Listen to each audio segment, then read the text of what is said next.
Olá, queridos leitores, tudo bem? Professora Cláudia, Sala de Leitura, passando aqui para deixar uma dica aí, que ler é uma habilidade, né? E todos os dias nós temos que praticar essa habilidade.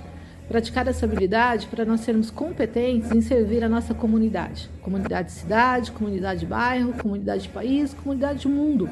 A gente lê para dividir conhecimentos, para informar, para servir, né? Sempre o próximo.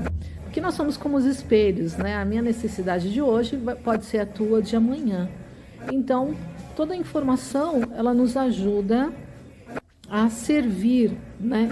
Como cidadão uns aos outros dentro da sociedade que nós somos inseridos, certo?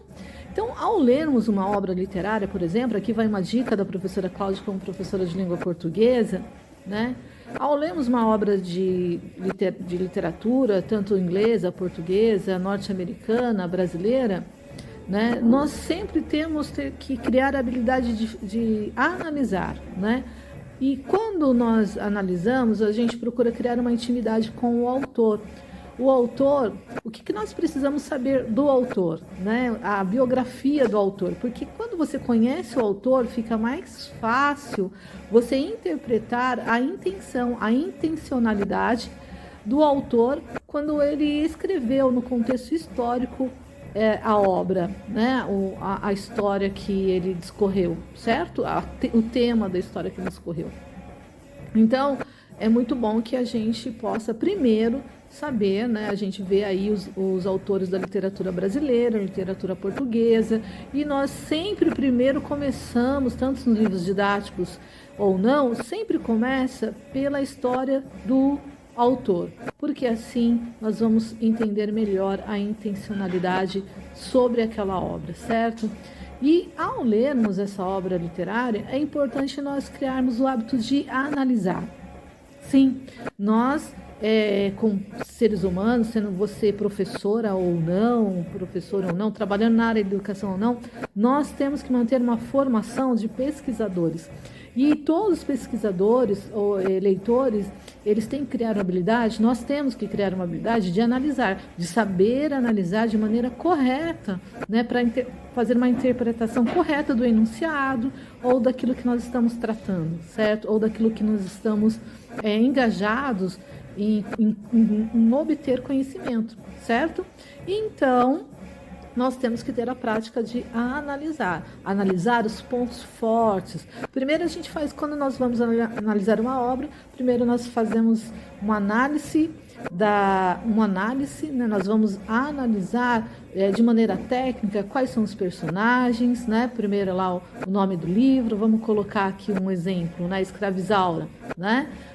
Quais são os personagens, quem é o protagonista, né? Lembrando que o protagonista é o autor principal da obra, quem é o antagonista é aquele que vai contra as atitudes do protagonista. Se existe coadjuvante, o que é coadjuvante? Coadjuvante é aquele que pode substituir o protagonista, o autor principal da obra, né? Nós temos que analisar o espaço, aonde está ocorrendo a obra, a história, o tempo, né, dessa história, né? O clímax, que é a cena principal da história. Então, de uma maneira técnica, a gente tem que procurar analisar todo esse contexto. Em seguida, a gente tem que começar a se relacionar, né, com a história e com a intencionalidade do autor, né? E aí a gente vai fazer uma pesquisa, né? Nós vamos analisar o psicológico dos personagens, as emoções dos personagens, o físico dos personagens e qual é a temática central, né? A mensagem, a temática central que aquela obra, que aquela história daquele autor, daquele livro está passando para nós, públicos leitores. Assim, crescendo, dividindo, né, mais uma experiência, uma reflexão, certo?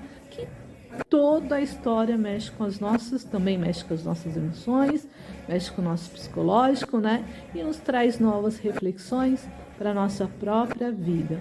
Então, é importante, tanto você, quando for ler na escola, fora da comunidade escolar, lembrar do quanto é importante saber analisar, saber pesquisar, né? Traçar traçar um caminho, né? Eu falo que é um caminho de uma análise, de uma pesquisa que possa satisfazer você como leitor e assim dividir com a sua própria comunidade, certo? Um abraço para todos vocês.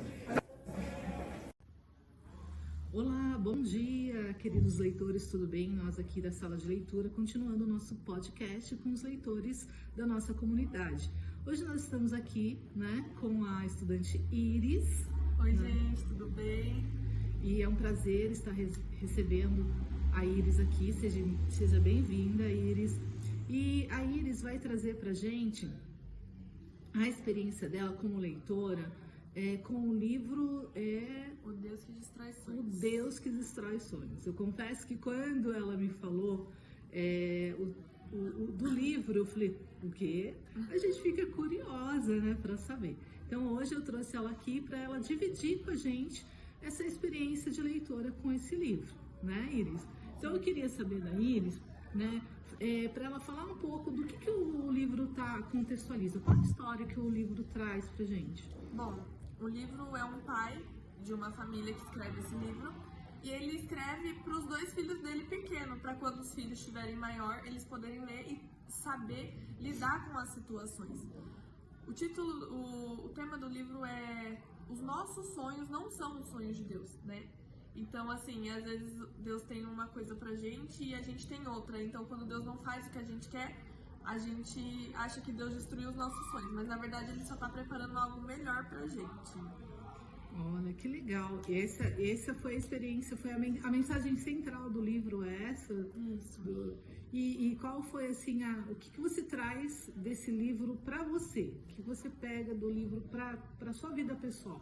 Quando eu li esse livro, eu tava passando um processo bem difícil da minha vida, tava terminando um relacionamento, e eu falei que era culpa de Deus, isso, que Deus tinha destruído o meu sonho. Mas daquele dia que eu li o livro em diante, esse livro me trouxe muita experiência, porque aí eu pude entender que talvez não era aquilo pra minha vida, talvez aquilo poderia me fazer mal mais pra frente, e eu vi o cuidado de Deus com a minha vida. Essa foi a experiência, olha, que experiência gostosa, né, da gente aceitar a vontade de Deus, né, que muitas vezes nós humanos não aceitamos a vontade de Deus e a vontade de Deus é soberana, né, Ele sempre vai saber o que é melhor para nós, né.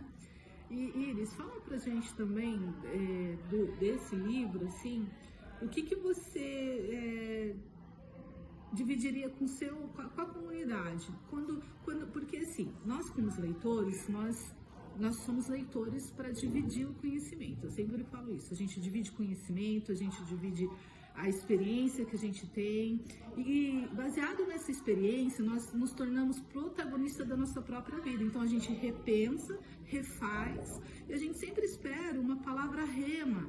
A palavra rema é aquela que muda a nossa história, muda as atitudes, muda o rumo da nossa história. Então, quando algum leitor ou quando alguém vem e passa uma experiência que pode mudar o rumo da nossa história, pode mudar a história de uma forma boa, né, da nossa vida, a gente quer que esse legado fique nas nossas vidas, né? Então, quando eu falo assim, o que você traria para a comunidade leitora?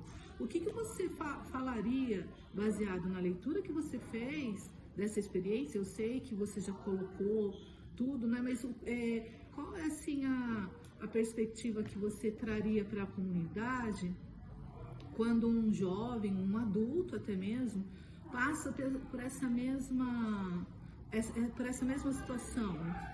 Olha, eu diria para a pessoa crer em Deus, porque nada é em vão, né? Nada na nossa vida é em vão, nada é por acaso.